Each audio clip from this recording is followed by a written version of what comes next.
Hi, Kristen. Hi. How are you? Okay, we're going to start up in front. Thanks.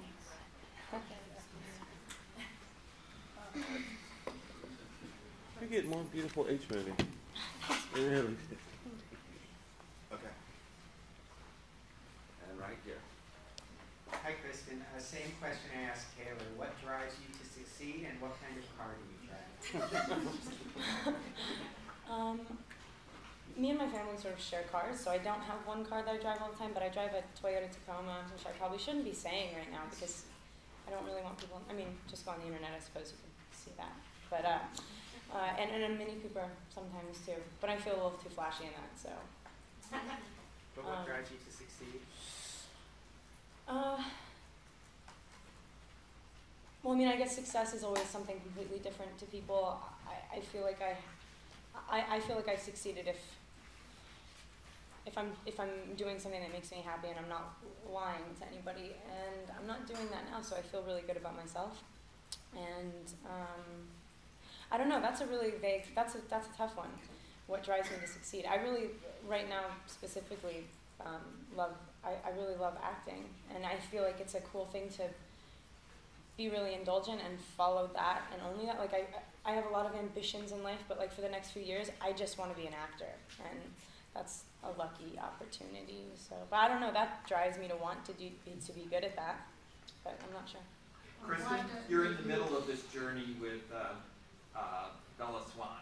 Do you worry that it's sort of taking over your persona, so to speak? I mean, The Runaways was a terrific hit, and I don't think a lot of people went to see it necessarily. It's certainly nothing like what's happened with any of the Twilight movies.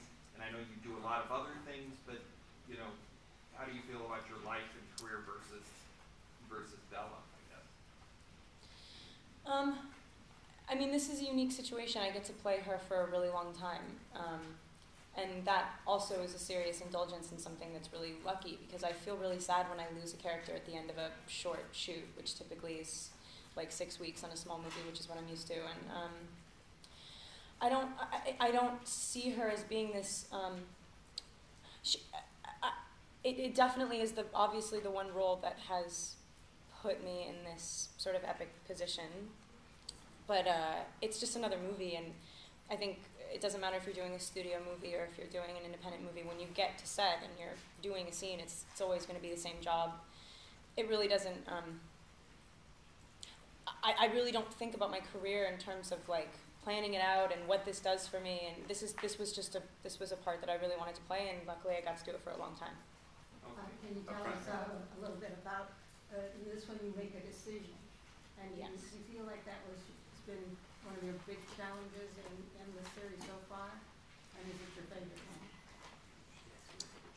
Yeah, there's definitely the conflict sort of, she's pushed to the point where the decision needs to be made in this one, but she does that in each movie. And what's cool is that things change, and as certain as she is sometimes, and as absolutely gung-ho and young and courageous and brave, she's also willing to take a step back and go, okay, I'm gonna reconsider my options and reconsider how I'm treating everybody, because she, acknowledges that she's being a little bit selfish, and she makes the choice. But I feel like the choice has been made. Like as soon as she sees him in the first one, it's done. But it's hard for her to get to the point where everyone is going to accept that, and this is the one that it sort of happens in, I guess.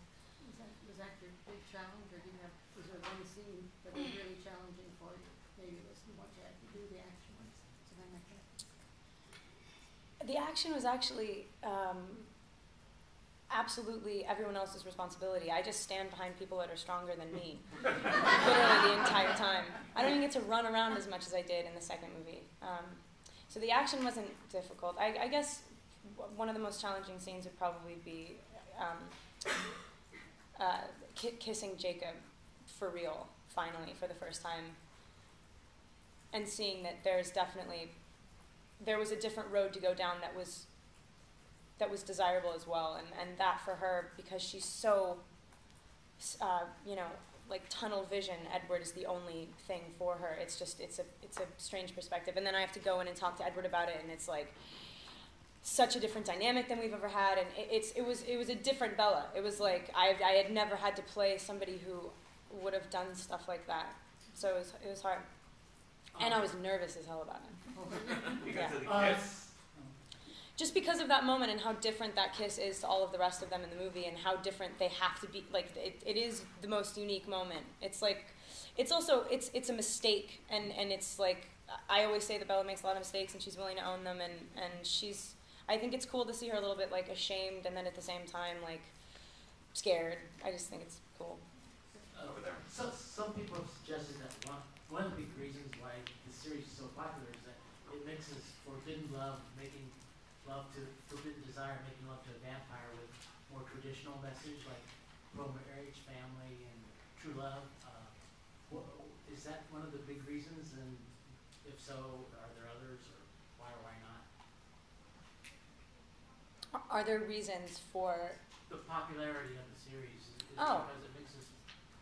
right. Yeah, I think if you took like all of the mythical aspects away from the story, that it would still stand as a really strong, interesting thing to be a part of. Like I think the whole vampire and the whole werewolf thing are really good, like sort of plot devices, because all of the aspects of a vampire and all of the aspects of a werewolf are fully encompassed by the humans that are playing, or the humans that are like by Jacob and Edward.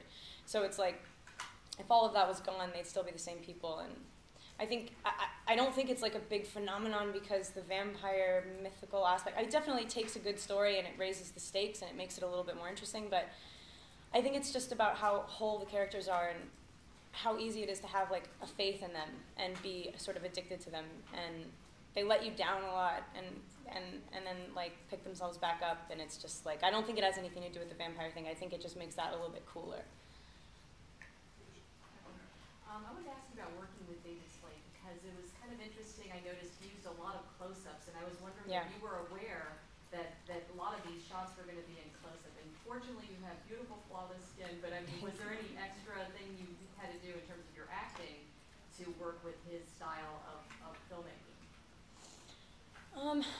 No, I mean we've worked with the same DP now for New Moon and Eclipse, and I always asked Javier, like, hey, how close are you? Because David actually, it's sort of something that he intentionally does, is not tell you stuff like that, which I completely understand, because most actors are crazy and neurotic and don't want to know that the camera's up their nose, but it's good to know. No, I didn't do anything differently. I mean, you have to change a little bit. Just, I mean, every time you work with a new director, but it's cool working with someone different on each one of these, because as long as someone has like the same passion for it, as long as they're into it, you have to do all of this sort of like rework. You have to reconsider all of the ideas that, had you been working with the same person, you might just say like, oh, we've covered that, we don't need to go over that again. But in this case, I have to sort of like, I have to introduce my character to David. He meets Bella through me. I mean, I'm sorry, I'm playing her. You know what I mean? It's like, that's just the way. We've done something already, and it's cool to let a new person into the fold. It's fun. Right here.